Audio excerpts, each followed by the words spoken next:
Bom, essa é a segunda fala que eu faço da Lei Aldir Blanc, a contrapartida do inciso 2, e compartilhar aqui um pouco de uma busca, tanto por tocar como de possibilidades para que esse tocar possa acontecer, possa existir e possa sustentar, né? Então é como se fosse a sustentabilidade da alma e do corpo, né? No mundo. Minha trajetória foi sempre um pouco não comum, incomum, assim, no sentido que eu comecei a tocar piano tarde. Eu tocava um pouco, tinha um piano na minha casa, na casa dos meus pais, mas eu, muito eventualmente, assim, não era uma coisa que eu fazia com regularidade, assim, às vezes acontecia um som e tal, mas era algo eventual. Eu senti que eu queria tocar mesmo quando eu tinha uns 18 anos, aí veio forte, assim, a partir de alguns sons que eu tinha escutado, que tinham me mobilizado no piano, muito aquele disco Matita Perê, do Tom Jobim, que é um disco pós-bossa nova do Tom Jobim, um disco maravilhoso, que tinha uma música chamada Crônica da Casa Assassinada, que me mobilizou. Também tendo ouvido o disco Água e Vinho do Egberto Gismonti. Então foram coisas que fizeram com que eu desejasse tocar. E aí fui em busca de formação, fui procurar professores, especialmente de música erudita, porque eu queria ter uma boa técnica, queria ter uma boa formação, já estava começando tarde, tinha que correr atrás do prejuízo. Mas aconteceu que esses professores não se animaram comigo muito, por causa da minha idade. Eles acharam que eu não ia tocar. Estava com 18 anos e para a história do piano e para a história da formação eu era um ancião, assim, né? Depois fui procurar um pouco na música popular, também não encontrei. Então eu decidi sentar, como eu estou aqui, de frente para o piano e ver o que acontecia. Insistir. E isso tem a ver um pouco com o fato de que eu não mais me imaginava não tocando piano. Era uma coisa que entrou e sabe lá por quê e como, mas foi assim que aconteceu. Então eu sentei e punha a mão, tentava ver o que dava, o que não dava para fazer. Eu tocava um pouco de violão, então tentei passar os acordes do violão para o piano e não funciona muito, né? Porque, por exemplo, aquele Lá menor no violão, famoso, básico, aqui no piano fica assim. Soa um pouco estranho.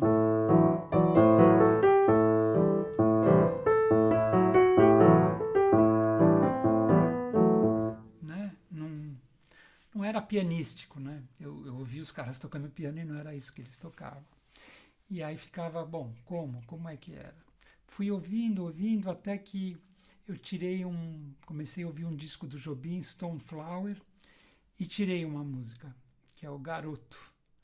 Essa música aqui. Eu fui ouvindo e fui tirando.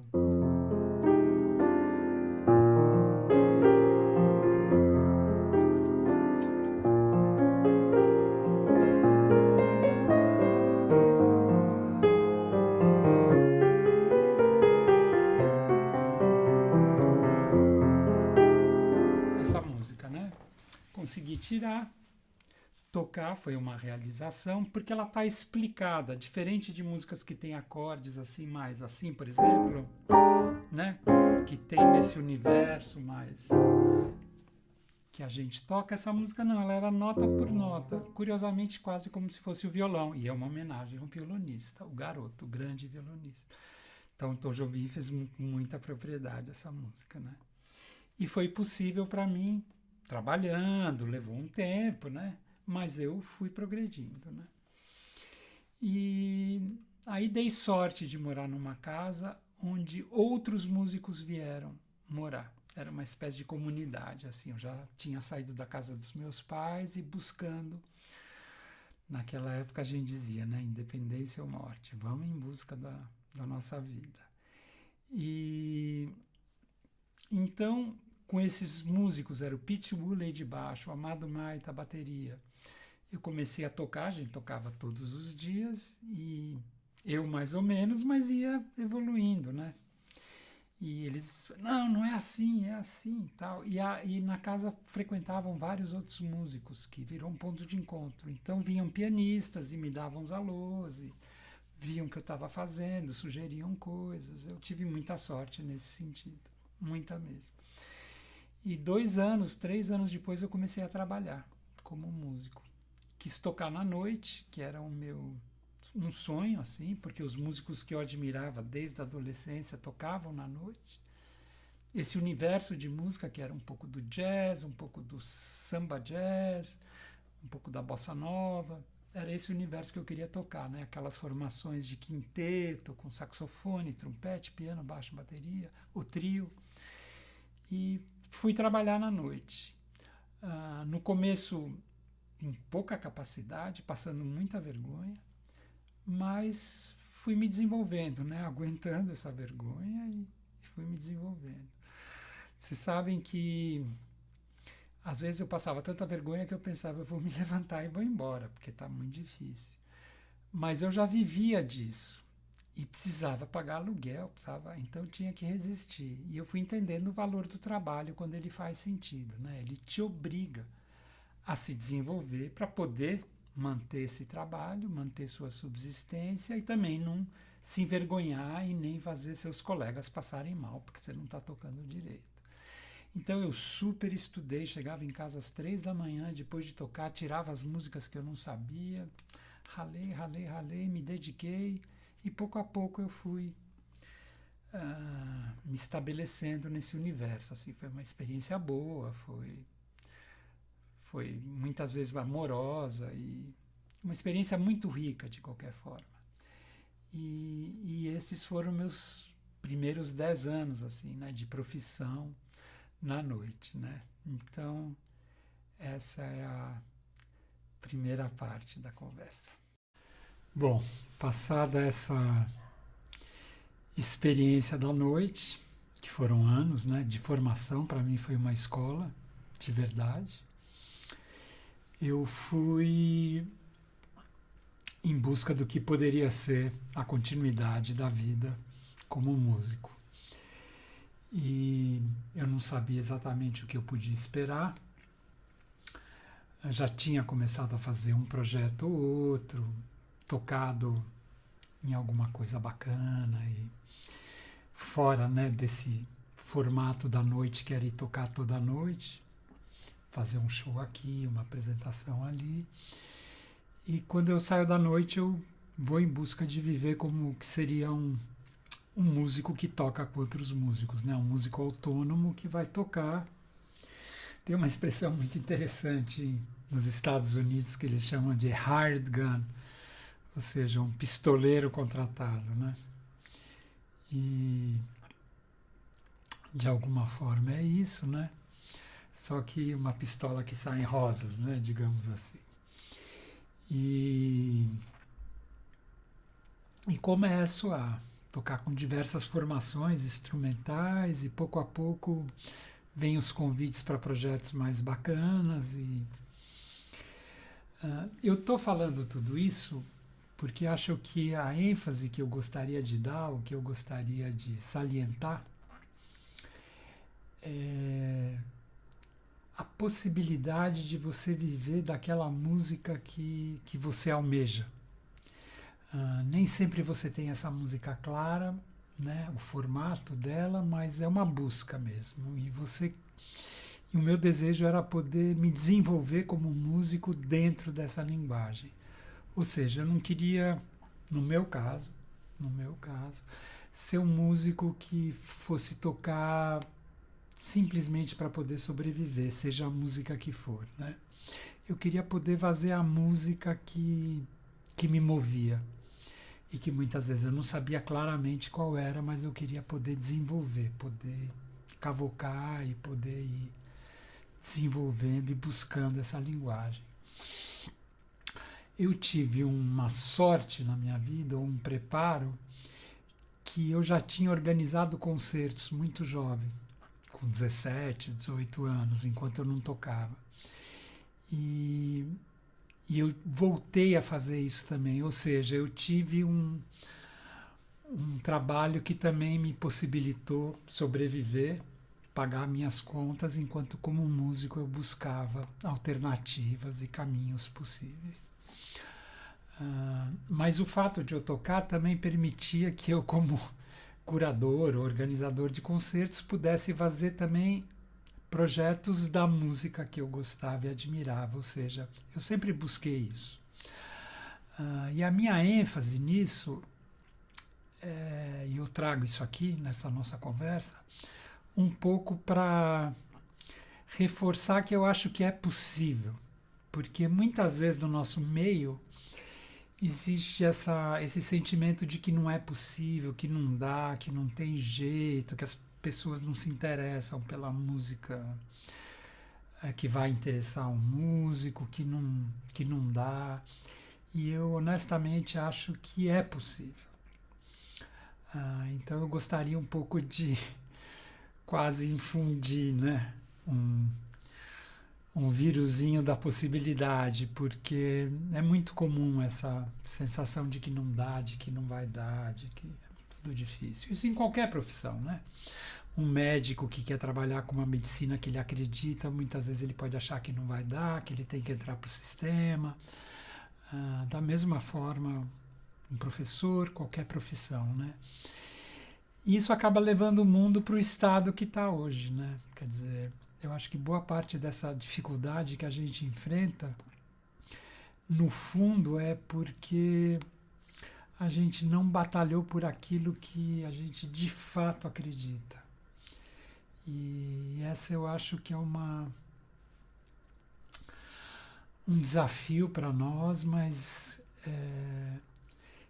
que eu acho que faz avançar um pouco o nosso mundo, a nossa sociedade, o fato de a gente ir em busca daquilo que a gente acredita. Não é fácil. Acho que qualquer um que teve essa experiência sabe que tem que trabalhar muito, tem que se dedicar muito. Passa por perrengue, passa por dificuldade, mas isso acho que você pode passar mesmo fazendo o que você não quer fazer. De qualquer forma, eu acho que a gente fica mais forte, mais apaixonado pela vida. E quando você sente que está dando, que a roda está mexendo, por mais difícil que seja, te dá um entusiasmo, né? Te dá um ânimo, né? Entusiasmado é tomado por Deus, né? Aquela energia que você... E eu acho que isso acontece. Isso foi acontecendo, eu fui tocando com pessoas que eu admirava. Toquei com Paulo Moura por muitos anos, que era um ídolo para mim, saxofonista e clarinetista, já falecido, grande músico, do choro, do samba, da música erudita. Tive a oportunidade de tocar, sei lá, eu com Moacir Santos, Rafael Rabelo, músicos que eram meus heróis, assim, né? E trabalhei com cantores da música brasileira e também foram experiências musicais muito bacanas, até que eu senti que eu queria desenvolver meu próprio projeto. E para fazer isso, eu acabei criando uma gravadora, criando uma produtora, ou seja, criar um pouco o chão por onde eu ia caminhar. Foi coletivo, foi com outros músicos, e 3 outros músicos, e foi uma experiência mobilizadora para a gente. Era o Teco Cardoso, o Mané Silveira e o Toninho Ferragutti no começo. E foi muito mobilizador para a gente fazer isso. Tinha de novo esse enorme entusiasmo e a paixão por estar fazendo. Criamos um centro cultural, eu criei também com outra parceira, que foi a Renata Melão. E fomos experimentando tudo. Então não era só experimentar criativamente na música, que era também, mas também os caminhos possíveis para levar essa música adiante. Como a gente podia fazer essa música chegar até as pessoas e como a gente podia operar isso. Desde então, muitas pessoas me associaram à ideia de empreendedorismo, né? Não deixa de ser, mas não era essa a ideia. Quer dizer, em que sentido eu digo isso? Eu não queria fazer um projeto por fazer um projeto. A paixão era por criar essa música e eu queria fazer tudo que fosse possível para que essa música existisse. Eu não tinha interesse em outros projetos. Mesmo que rendessem financeiramente, mesmo que fossem uma oportunidade de negócios, como dizem por aí. Eu queria poder fazer essa música acontecer. A música que eu fazia é a música de outras pessoas que eu admirava. E foi assim que eu segui. Foi assim que começa o Núcleo Contemporâneo, em 96, 97, então já vai daqui a pouco para 25 anos. E o louco é que foi possível, o louco é que foi viável, um projeto que a quase todos ou a todos parecia quase uma falta de bom senso, sabe? Mas muitas vezes o que as pessoas ficam muito de acordo, como isso não vai dar, claro, isso é difícil e tal, é o que nos deixa novamente nessa situação de pouca aventura, de uma vida morna, sabe? E é isso que eu não queria ter, eu nunca quis ter. Eu nunca quis viver uma vida conformada, com medo, competindo com outros. Porque é curioso, né? Quando você faz o seu projeto, o que você quer fazer é ele bem feito. Não é exatamente, você não vai competir com outras pessoas, porque a competição é quando todos estão buscando aquele lugar, aquela coisa.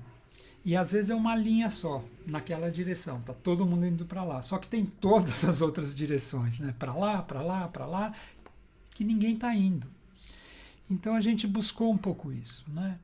Como pegar um projeto de uma música que não era comercial, que não era massiva, e tentar sobreviver dele, né? A imagem que sempre me vê é como se fosse uma chácara, ou seja, como viver de uma chácara? Não é uma fazenda, não é agronegócio, é uma chácara. Então ela tem um tamanho limitado, ela pode produzir X, um tanto. Então, às vezes é mais interessante você produzir um super queijo por umas cabras e fazer um queijo incrível do que simplesmente plantar feijão, talvez, que pode ser uma produção massiva. Ou fazer uma produção de feijão incrível, assim, buscar fazer, né? Então a gente foi atrás de coisas muito específicas, assim, no caso da música, né? Aquilo que a gente realmente queria comunicar, experimentações.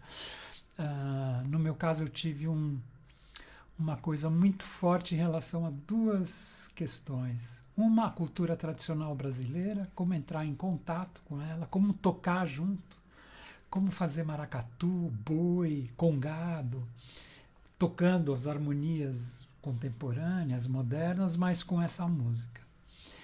E outra foi tocar com músicos de todo o mundo. Eu acabei tendo essa possibilidade também, mas porque eu fui atrás, na verdade, né? Eu fui em busca de tocar com músicos da Índia, do Marrocos, da África do Sul, da América Latina. E eu acabei um pouco indo atrás de todos esses sonhos, né? Quer dizer, ir buscar aquilo que fazia sentido para mim.